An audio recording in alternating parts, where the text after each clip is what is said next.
The last thing we do, once we've organized a graph for each of our athletes, and we've identified what their weaknesses are, we've identified that maybe they're not strong enough, that maybe they're not thinking enough about where they're hitting the ball, if they're just blasting away at zones, whatever their weakness is, maybe they have a bad toss that we've identified, maybe their arm swing is bad.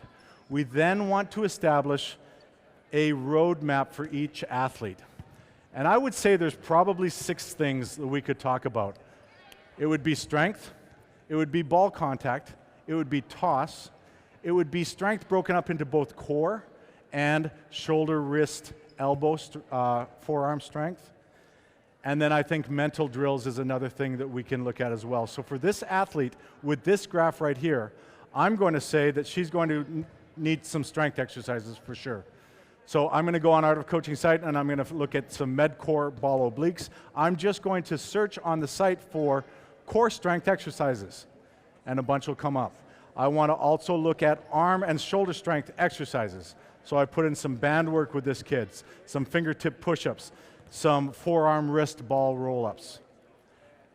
Individual drills, I definitely want a standing ball toss to floor target, and I want her to identify over and over, is that happening? If she's got a bad toss, I maybe want to look at a 2-hand toss. I may want to look at an opposite hand toss. There are kids that toss that way. Find the best way for them. Team drills. There's a speed drill that we do with the radar gun. It's called the Barnard Speed Drill. It's on our website. It's a great drill. Ace or out drill.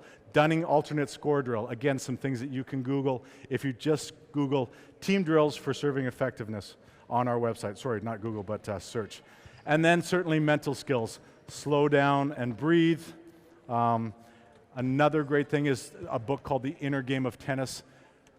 Using this process to identify what kind of a server you have and what their weaknesses are going to give you a roadmap to start to put them into a way that they can be a lot more effective.